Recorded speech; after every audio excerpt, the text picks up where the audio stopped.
तर गेल्या काही दिवसांमध्ये जवळपास मुसळधार पाऊस हा सगळीकडे कोसळत होता। मात्र राज्यामध्ये गेल्या 24 तासात झालेल्या पावसामुळे जवळपास 10 जणांचा मृत्यू झालाय। या संदर्भातील माहिती राज्य आपत्ती व्यवस्थापन विभागाने दिली आहे आणि त्यात नांदेडमध्ये पुरात वाहून गेल्याने 4 जणांचा मृत्यू झालाय। मुंबई शहरभरामध्ये भिंत कोसळून दोघांचा आणि सिंधुदुर्गात पाण्यात बुडून दोघांचा मृत्यू झालाय।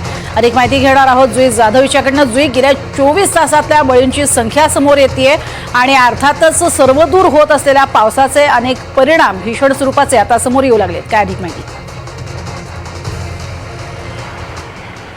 प्रज्ञा, मागील 4 दिवस केवळ मुंबईच नाही तर राज्यभराने मुसळधार पाऊस पाहिला आहे। पावसाने अक्षरशः धुमाकूळ या राज्यात घातला आहे। ऑगस्ट महिन्यामध्ये सर्वाधिक पावसाची नोंद देखील झाली आहे, हवामान विभागाने दिली आहे। मात्र आता जसा जसा पाऊस ओसरत आहे तसा तसा त्याची जे काही परिणाम आहेत ते समोर येत आहेत। जी माहिती आपल्याला राज्य आपत्ती व्यवस्थापनाने दिली आहे त्या माहितीनुसार 24 तासात जो पाऊस पडला त्या पावसामुळे जवळपास 10 जणांचा बळी गेला आहे। तर हे 10 जण कोण आहेत ते देखील आपण पाहूया।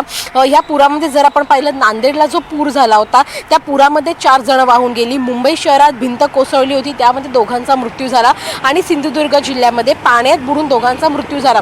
अशा एकूण 10 जणांचा मृत्यू जो आहे तो झालेला आहे, त्याची नोंद घेतली गेली आहे आणि 52 जनावरं ही केवळ नांदेडमध्ये वाहून गेली आहेत। नांदेडमध्ये सर्वाधिक पावसाची नोंद झाली आणि पूर देखील नांदेडमध्ये आला आहे। 52 जनावरं यामध्ये वाहून गेली आहेत, ही माहिती आता समोर येत आहेत। मात्र जसा जसा पाऊस ओसरतोय तसं तसा हा आकडा देखील वाढण्याची शक्यता वर्तवली जाते।